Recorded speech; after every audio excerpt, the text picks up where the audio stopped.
No suelo hablar de lo que ocurrió hace unos años en el pueblo de mis abuelos, porque aunque suene extraño, nunca logré darle una explicación lógica.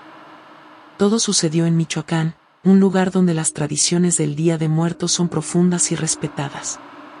Mis padres me enviaban cada noviembre a ayudar a mis abuelos con la ofrenda, a limpiar el panteón y a preparar los platillos que se dejaban en la mesa para los que ya no estaban. Ese año en particular, el aire del pueblo se sentía distinto.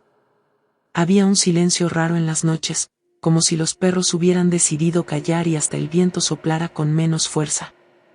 Recuerdo que llegué el 31 de octubre por la tarde, cargando una mochila con ropa y una linterna. Mi abuelo me recibió con la seriedad que lo caracterizaba y solo dijo que debía ir temprano al panteón a ayudarlo, porque había más trabajo de lo normal. El 1 de noviembre, desde muy temprano, me levanté para acompañarlo. Caminamos por las calles empedradas hasta llegar al cementerio, donde varias familias ya adornaban las tumbas. Colocaban flores de cempasúchil, velas y fotografías. El ambiente, aunque solemne, tenía cierta calidez. Sin embargo, mientras trabajábamos, noté que mi abuelo se detenía de vez en cuando a observar una esquina del panteón. No le pregunté nada en ese momento, pero me quedó la inquietud. Ya entrada la tarde, un vecino se acercó para saludarlo. No escuché la conversación completa, pero alcancé a oír que le decía algo sobre una tumba que amanecía con las flores marchitas incluso cuando eran recién colocadas. Mi abuelo solo asentía y luego me pidió que siguiéramos trabajando. Esa noche, al regresar a la casa, mi abuela encendió velas frente al altar familiar. Había pan de muerto, tamales, frutas y hasta la botella de tequila que le gustaba a mi bisabuelo. Yo observaba con respeto, pero mi atención estaba en mi abuelo, que parecía inquieto. Cuando le pregunté si pasaba algo, se limitó a decirme que en el pueblo había cosas que era mejor no mencionar. Me costó dormir esa noche. Afuera, el sonido de las campanas de la iglesia marcaba las horas, y en algunos momentos me pareció escuchar pasos en el patio. Pensé que era mi imaginación, hasta que sentí claramente el crujir de las hojas secas cerca de la ventana. Al día siguiente, 1 de noviembre por la noche, decidí salir con la linterna para comprobar si alguien rondaba. Caminé despacio, evitando hacer ruido. Cuando apunté la luz hacia la parte trasera del patio, vi algo que me dejó helado. Frente al muro, había una especie de altar improvisado, con velas apagadas y unas flores secas. Lo extraño era que en el centro había una fotografía en blanco y negro de una mujer que no reconocí. Llamé a mi abuelo y le mostré lo que había encontrado. Se quedó en silencio, con una expresión que pocas veces le había visto. Tomó la foto con cuidado, la guardó en su chaqueta y me dijo que no hablara de eso con nadie. Yo insistí en saber quién era esa mujer, pero él solo respondió que no debía meterme en asuntos que no me correspondían. Esa misma noche, mientras intentaba dormir, escuché a mi abuela rezando en voz baja. Decía nombres que no conocía, y entre ellos el de una mujer que coincidía con el rostro de la foto. Fue entonces cuando entendí que había una historia oculta en mi familia, relacionada con el altar silencioso que apareció en nuestro patio. La madrugada del 2 de noviembre fue distinta a cualquier otra que había vivido en el pueblo. El viento golpeaba las ventanas de la casa y arrastraba las hojas secas de cempasúchil por el patio, como si alguien hubiera esparcido un camino que no llevaba a ninguna parte.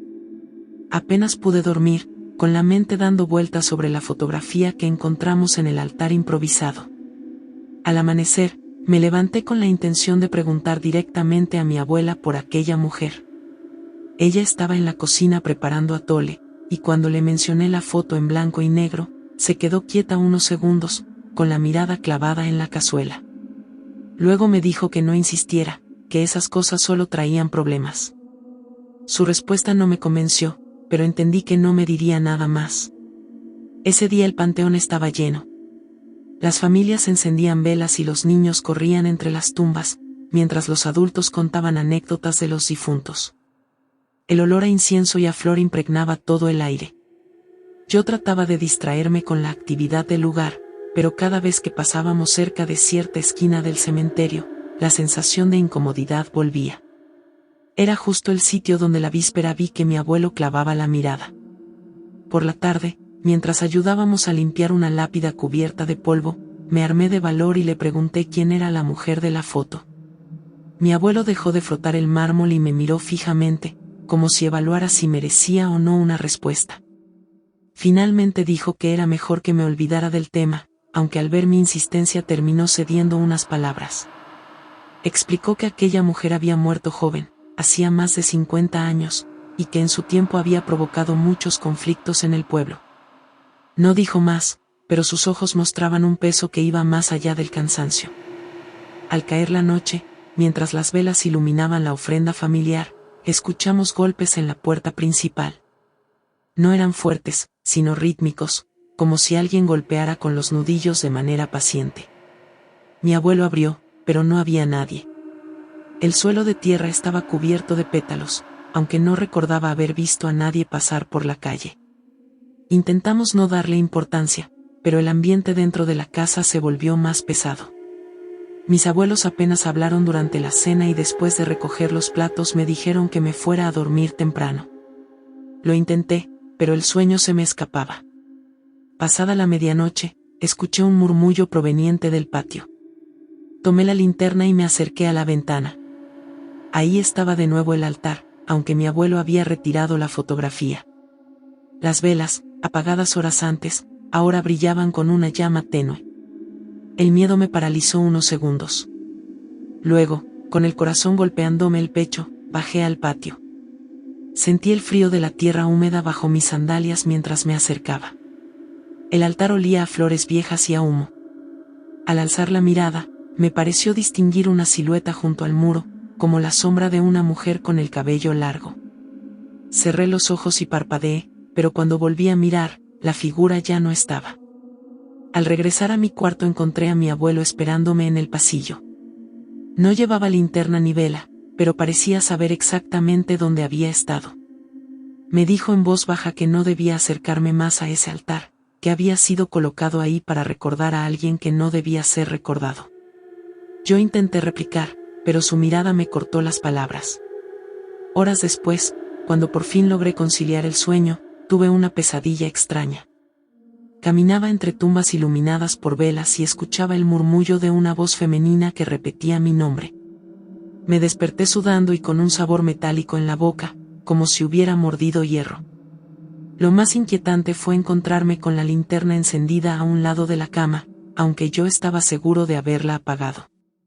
La mañana siguiente, mientras desayunábamos, mi abuela me dijo sin rodeos que en la familia había secretos que era mejor no revolver.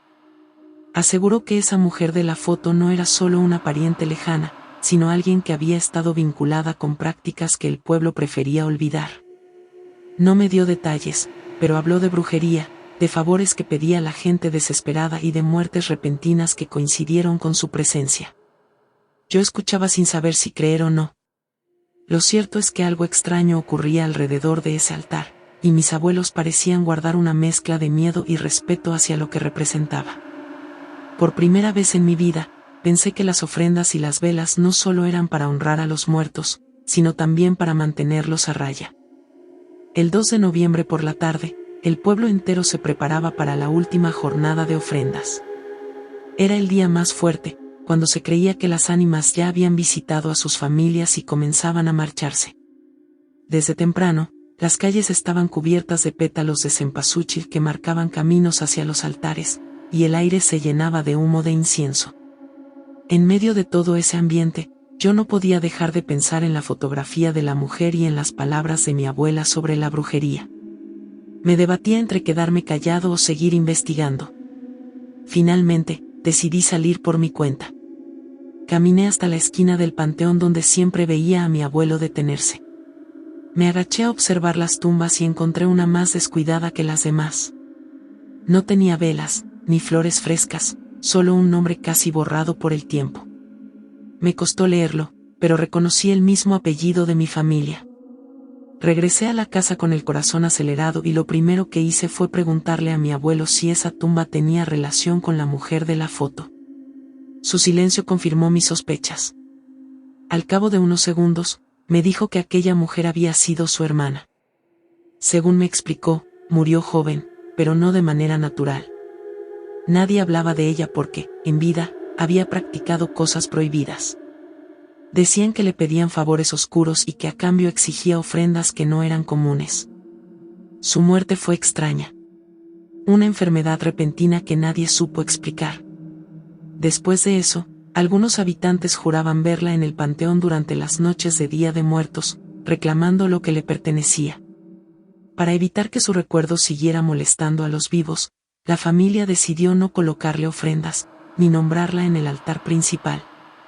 La condenaron al olvido, aunque, por lo visto, alguien no había acatado esa decisión y seguía construyendo pequeños altares en su memoria. Esa noche, al terminar de cenar, escuchamos otra vez los golpes en la puerta. Esta vez fueron más insistentes, y cuando mi abuelo abrió, encontró frente al umbral la misma fotografía en blanco y negro que yo había visto en el altar. Estaba intacta, como si nunca la hubiera guardado en su chaqueta. La tomó con manos temblorosas y la colocó dentro de una caja de madera, sin decir una palabra. Yo no pude quedarme tranquilo. Sentía que si no entendía lo que estaba pasando, el recuerdo de esa mujer seguiría persiguiéndome. Así que esperé a que todos se durmieran, tomé la linterna y salí al patio una vez más.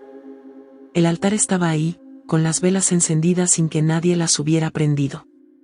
Al acercarme, el aire se volvió frío, y aunque estaba solo, tuve la certeza de que alguien me observaba.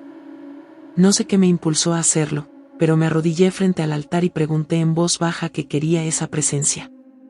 No obtuve respuesta, pero las llamas de las velas se movieron todas al mismo tiempo, como agitadas por un soplo invisible. Un murmullo femenino resonó a mi espalda, tan cerca que me erizó la piel. Me giré de golpe y no había nadie. Sentí un peso en el pecho y salí corriendo hacia el interior de la casa.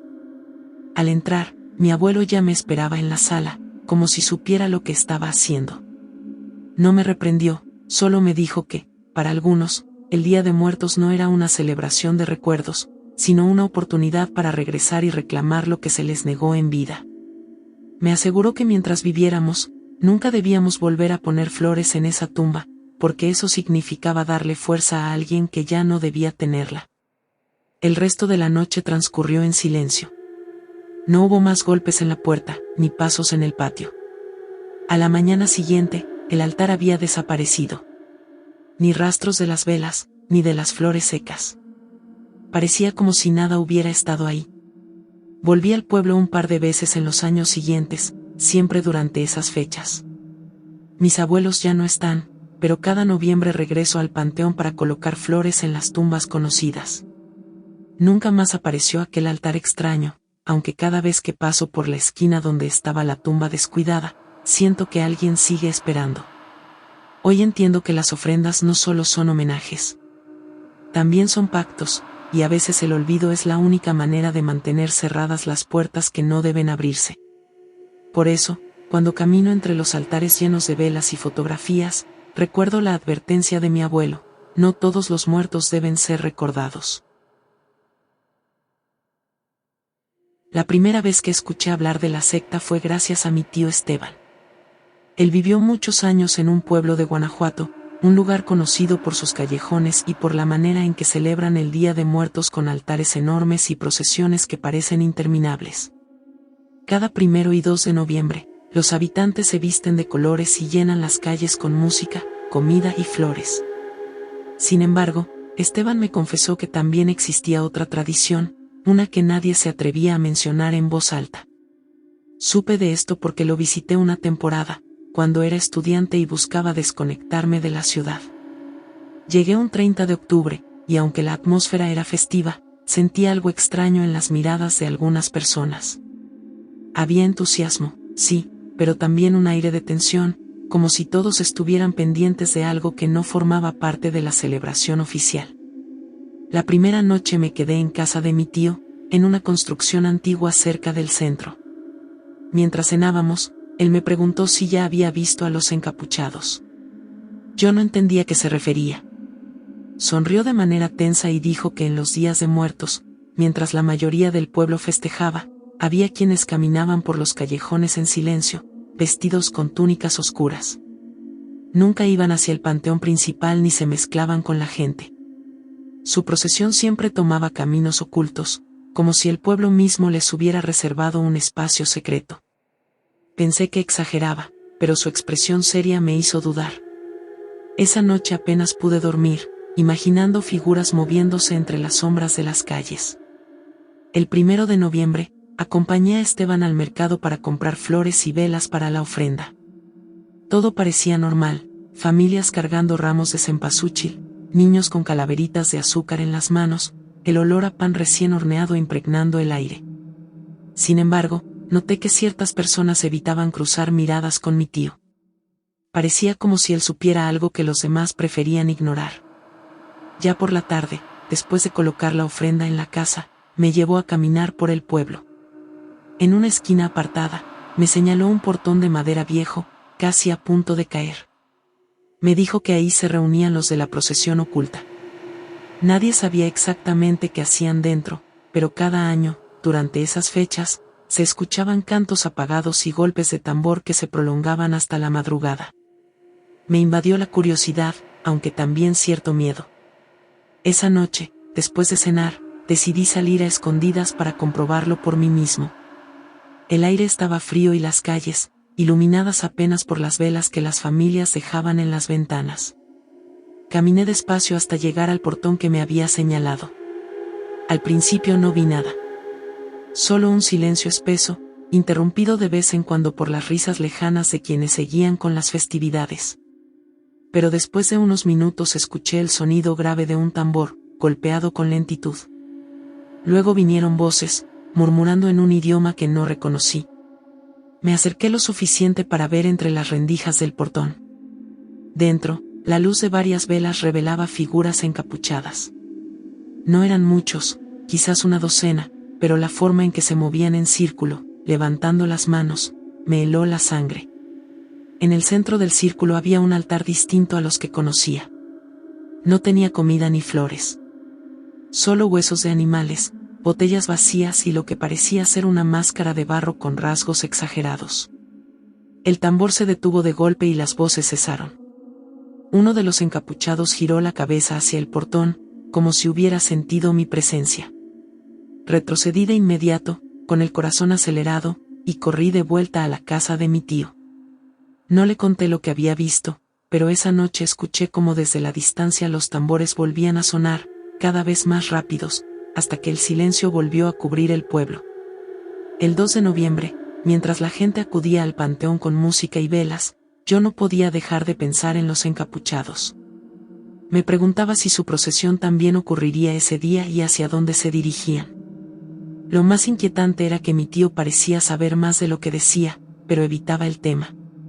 Fue entonces cuando comencé a sospechar que esa procesión oculta no solo era una costumbre paralela, sino que estaba ligada a algo más profundo, algo que el pueblo prefería enterrar bajo el ruido de las festividades. La mañana del 2 de noviembre amaneció fría, con una neblina ligera que cubría los callejones del pueblo. Me levanté con la sensación de no haber dormido nada, atormentado por las imágenes de los encapuchados y aquel altar extraño. Mi tío me encontró en la cocina, con los ojos rojos de cansancio. Me observó en silencio unos segundos y luego dijo que debía quedarme tranquilo, que no era la primera vez que alguien veía lo que yo había visto. Esa frase me dejó helado, porque significaba que no era producto de mi imaginación. Esteban me explicó que desde que él era joven escuchaba hablar de la procesión. Según los rumores, era un grupo que aseguraba mantener viva una tradición más antigua que la del propio Día de Muertos. No buscaban recordar a sus familiares, sino invocar a quienes no habían tenido ofrendas, a las almas olvidadas. Lo hacían en secreto porque los demás habitantes no querían tener nada que ver con ellos. Con los años, algunos aseguraban que se habían convertido en una especie de secta que utilizaba los símbolos de la festividad para otros fines. No quise preguntar más, pero la curiosidad me consumía. Durante el día acompañé a mi tío al panteón. El ambiente era muy distinto, música de guitarras, rezos, flores, familias enteras sentadas junto a las tumbas compartiendo comida. Entre tanto color, la idea de un grupo oculto invocando a los muertos se me antojaba absurda. Sin embargo, en la esquina del cementerio, vi a dos hombres vestidos de negro, observando a la multitud sin participar. No llevaban túnicas, pero algo en su forma de mirar me recordó a los encapuchados. Esa tarde, mientras regresábamos a casa, le pregunté a Esteban si creía que el pueblo permitía su presencia por miedo. Él respondió que era más bien resignación. Con el tiempo, la gente aprendió a convivir con ellos como si fueran parte del paisaje, siempre y cuando no interfirieran en la vida cotidiana. Sus rituales ocurrían en la sombra, y la mayoría prefería mirar hacia otro lado. La idea de que existiera un acuerdo tácito me inquietó más que los tambores de la noche anterior.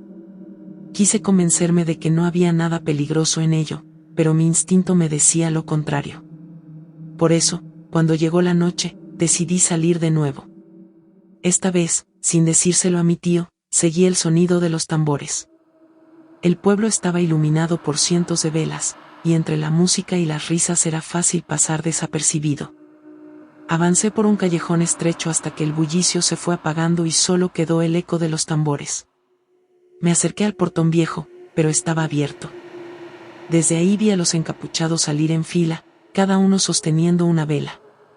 Caminaban en silencio, sin mirar a los lados, como si siguieran un camino aprendido de memoria.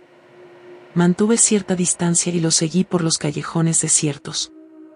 No se cruzaban con la multitud, era como si hubieran trazado un mapa paralelo para no mezclarse con la fiesta. Después de un rato llegamos a un túnel empedrado que descendía hacia las afueras del pueblo. Lo reconocí como una de las viejas minas abandonadas de la zona. Ellos entraron sin vacilar, y yo, dominado por la intriga, hice lo mismo. Dentro, la oscuridad era casi total, salvo por las luces de sus velas. El aire olía a humedad y a tierra, y cada paso retumbaba en las paredes del túnel. Los encapuchados comenzaron a entonar un canto bajo, repetitivo, que se mezclaba con el golpe pausado de un tambor pequeño. El eco multiplicaba sus voces, haciéndolas sonar más numerosas de lo que en realidad eran. Llegamos a una cámara amplia donde habían montado un altar distinto al que había visto antes. Esta vez, sobre una mesa de piedra, habían colocado calaveras talladas, velas negras y trozos de tela manchados. Lo más perturbador fue ver que en el centro había una fotografía antigua, muy parecida a las que se colocaban en los altares familiares, pero estaba boca abajo. Nadie la miraba directamente, como si fuera algo prohibido. Uno de los encapuchados levantó la máscara de barro que había visto la noche anterior y comenzó a pronunciar palabras que no entendí. Los demás respondían al unísono, en un murmullo que parecía crecer con cada repetición. De pronto, apagaron todas las velas al mismo tiempo, y el lugar quedó sumido en una oscuridad absoluta. Solo se escuchaba su respiración agitada y el eco de un tambor que retumbaba como un corazón latiendo. Sentí un impulso de correr, pero mis piernas no reaccionaban. Permanecí inmóvil, atrapado entre el miedo y la fascinación. Entonces escuché algo distinto al canto, un suspiro que no venía de ninguno de ellos, un sonido áspero, como si algo hubiera despertado en lo profundo de la mina. El tambor se detuvo de golpe y todos guardaron silencio. En ese instante, uno de los encapuchados giró la cabeza hacia donde yo estaba escondido. No sé cómo me vio en la oscuridad, pero sentí su mirada directa. El resto comenzó a encender las velas de nuevo, y en la penumbra alcancé a distinguir que se dirigían hacia mí. No esperé a ver qué ocurriría. Corrí lo más rápido que pude hacia la salida del túnel, con el eco de sus pasos persiguiéndome. Afuera, las calles del pueblo seguían llenas de vida, como si nada pasara. Yo, en cambio, llegué a la casa de mi tío jadeando, con la certeza de que esa procesión no era solo una tradición paralela, sino algo que escapaba al control de los vivos. Esa noche apenas pude descansar. Me despertaba cada pocos minutos convencido de que alguien estaba parado frente a la puerta de la habitación. El sonido de los tambores seguía resonando en mi cabeza, mezclado con ese suspiro extraño que había escuchado en la mina. Al amanecer, mi tío notó mi estado y no hizo falta que le contara mucho. Apenas le mencioné la procesión y la máscara de barro, y él bajó la mirada como si hubiera confirmado algo que llevaba tiempo temiendo. Me dijo que en ese pueblo había cosas que no se decían en voz alta, porque solo con nombrarlas se corría el riesgo de llamar su atención. Según él, La procesión oculta existía desde hacía generaciones y nadie podía asegurar cómo había comenzado. Unos decían que eran descendientes de antiguos mineros que, tras morir bajo tierra, fueron venerados de manera secreta. Otros aseguraban que se trataba de un grupo que buscaba comunicarse con las ánimas que no recibían ofrendas, los olvidados, aquellos que vagaban sin altar ni nombre. Lo más inquietante fue cuando añadió que cada cierto tiempo alguien del pueblo desaparecía en esas fechas, y aunque nunca se encontraba un cuerpo, todos sospechaban de la secta. Las autoridades nunca investigaban a fondo, quizá porque muchos preferían no saber. Durante el día intenté mantenerme ocupado, ayudando a encender velas en la ofrenda y acompañando a las familias al panteón. Pero mi mente volvía una y otra vez a la mina y a la fotografía boca abajo en el altar. ¿Quién sería esa persona que no merecía ser mirada? ¿Por qué invocaban a los olvidados? Al caer la tarde, decidí que no podía irme sin respuestas. Sabía que mi tío jamás me permitiría volver a acercarme a los encapuchados, así que esperé a que anocheciera y me escabullí por los callejones. Esta vez no busqué el portón, sino la entrada de la mina. Pensé que quizá encontraría algún rastro de lo que había visto.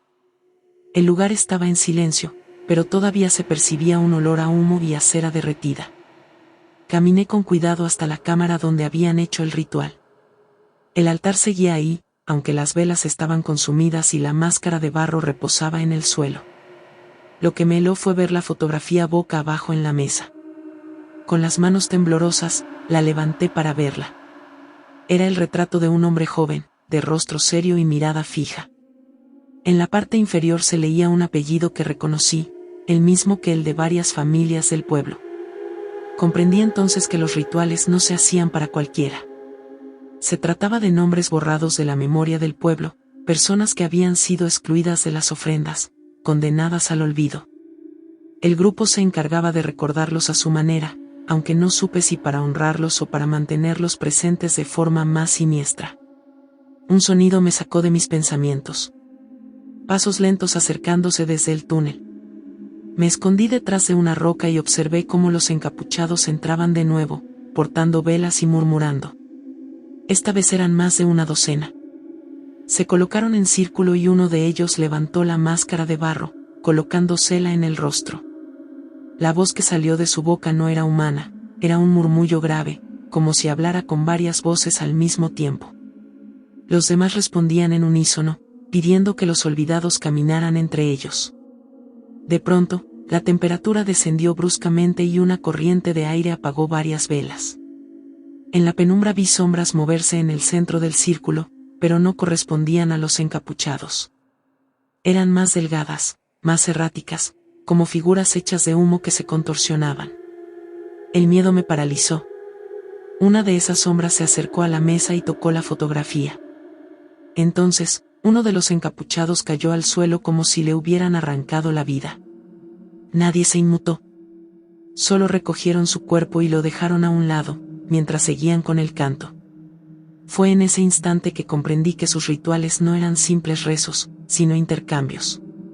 No esperé más. Corrí por el túnel de regreso, sin atreverme a mirar atrás. Cuando salí a la superficie, el pueblo seguía en fiesta, como si nada ocurriera. Las calles iluminadas, la música de guitarras y los altares llenos de color contrastaban con lo que acababa de presenciar bajo tierra. Regresé a la casa de mi tío y esa fue la última vez que hablé con él del tema. Me pidió que no contara a nadie lo que había visto, porque el pueblo había aprendido a convivir con esa dualidad, la celebración luminosa en las calles y la procesión oculta en las sombras. Han pasado años desde entonces y cada día de muertos me viene a la mente aquella mina, la máscara de barro y las sombras que parecían cobrar vida. Comprendí que en algunos lugares no todas las ofrendas buscan recordar con cariño. Algunas existen para que los olvidados nunca dejen de caminar entre los vivos. Siempre he pensado que en el Día de Muertos las fronteras se vuelven delgadas, como si los que partieron tuvieran permiso de regresar por unas horas. Yo crecí en Michoacán, donde las familias pasan la noche en los panteones adornando las tumbas con velas y flores de cempasúchil. Esa tradición nunca me había dado miedo, hasta el año en que fui testigo de algo que cambió la manera en que entiendo esas fechas. La historia comienza en el cementerio de Sinsunsan, un lugar famoso por la manera en que se ilumina cada 1 y 2 de noviembre.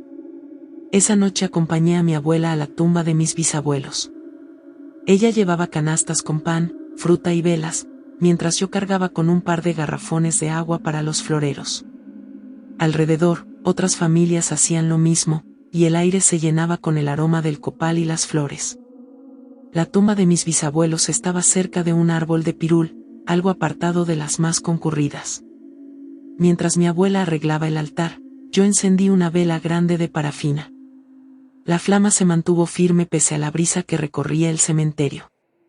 No le presté importancia en ese momento, pero con el paso de las horas me di cuenta de que ninguna ráfaga la hacía temblar. Mi abuela se quedó dormida sobre una manta, como solía hacerlo cada año. Yo, en cambio, me sentía inquieto. A medianoche, mientras los cantos de otras familias se apagaban, la vela seguía ardiendo con una intensidad extraña. Fue entonces cuando vi algo que me heló la sangre. Detrás del árbol, una silueta parecía observarnos. No se movía ni se acercaba, solo permanecía en pie, quieta, iluminada débilmente por el resplandor de la vela. Pensé que era alguien más del pueblo, pero la figura se desvaneció poco a poco, como humo, al tiempo que la flama se inclinaba hacia mí, como si señalara la dirección en la que había estado el extraño visitante.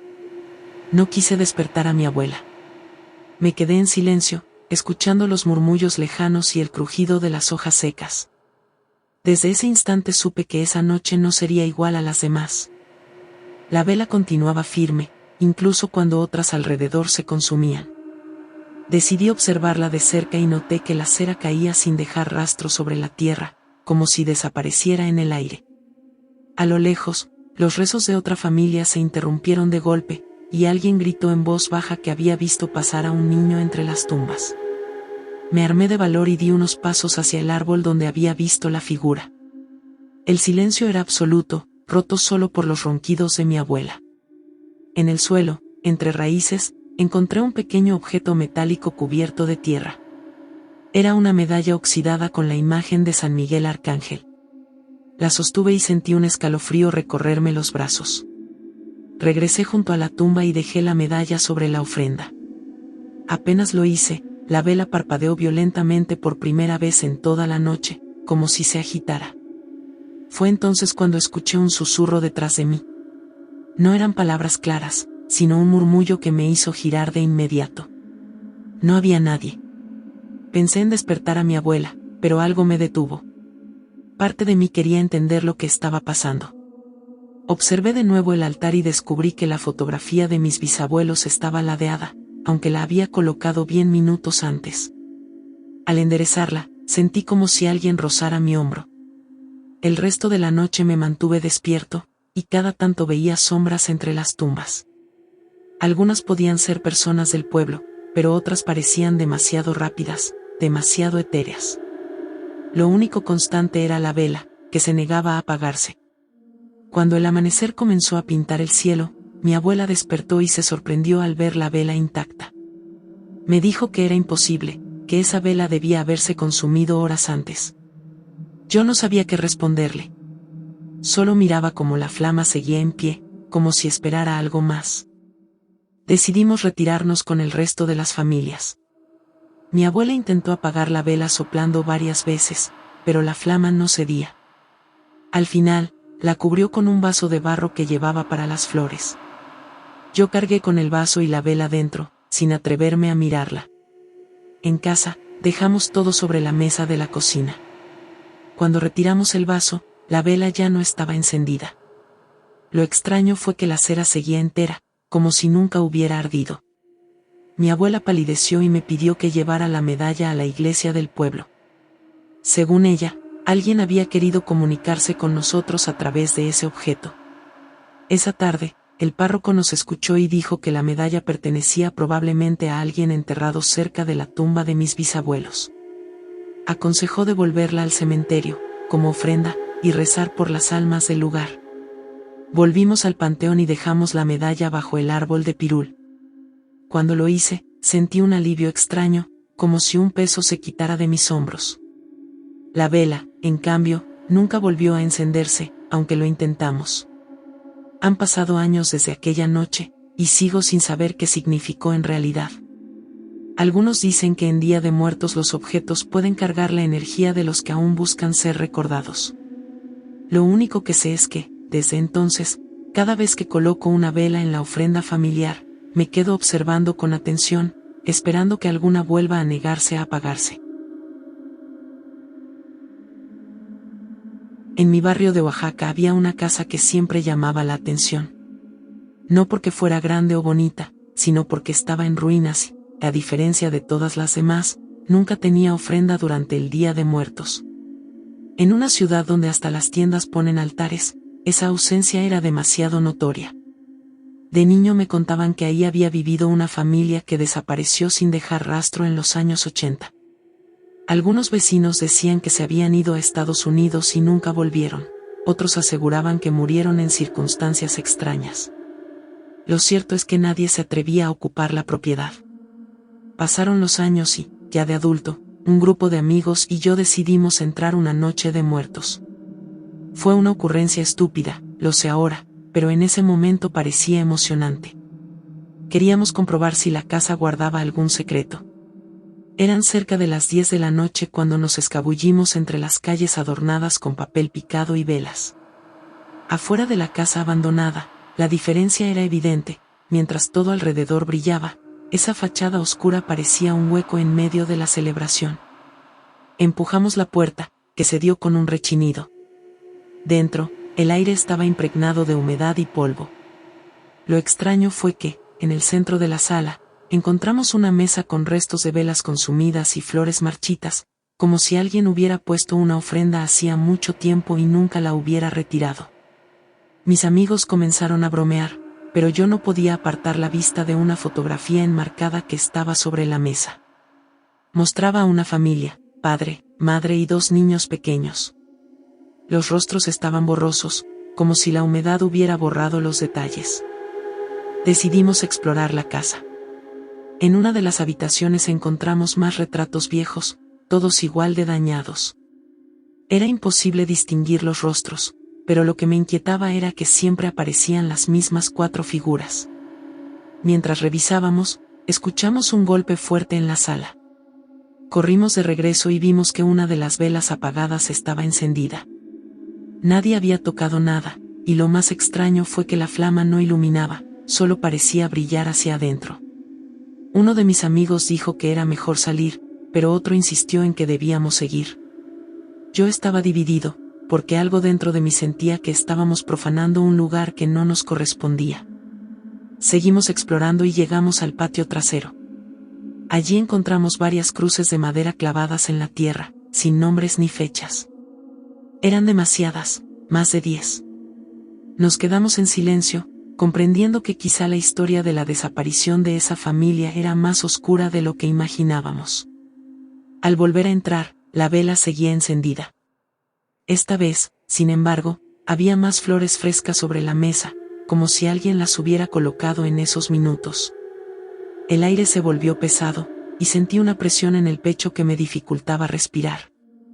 Fue entonces cuando escuchamos pasos en el piso superior. No eran ruidos de animales, sino de personas. Subimos con linternas, aunque en realidad no queríamos hacerlo. En el pasillo encontramos más fotografías, todas con los mismos rostros desvanecidos. Al fondo había una puerta entreabierta. La empujamos y descubrimos una habitación infantil. Los juguetes estaban acomodados como si alguien los hubiera dejado ahí hacía unas horas, no décadas. En el centro de la cama había un papel doblado. Lo abrí y leí unas palabras que todavía recuerdo: si no nos recuerdan, no existimos. En ese instante, todas las velas de la casa se encendieron solas. Mis amigos gritaron, pero yo me quedé paralizado viendo cómo las paredes parecían llenarse de sombras que se movían como figuras humanas. Reconocí a 4 de ellas, la familia de las fotos. Corrimos escaleras abajo y salimos a la calle iluminada por el Día de Muertos. Detrás de nosotros, la casa permanecía oscura como siempre, pero juraría que una de las ventanas mostraba siluetas mirando hacia afuera. Al día siguiente, regresamos con la intención de comprobar si lo que vimos fue real. La mesa de la sala estaba vacía, sin flores ni velas. Solo la fotografía seguía ahí, más borrosa que antes. Nunca volvimos a entrar. Con el tiempo, comprendí que esa familia quizá esperaba una ofrenda que nunca llegó. Desde entonces, cada año en Día de Muertos coloco una vela extra en mi altar, sin nombre, dedicada a ellos. Es mi manera de recordar a quienes, por alguna razón, fueron olvidados.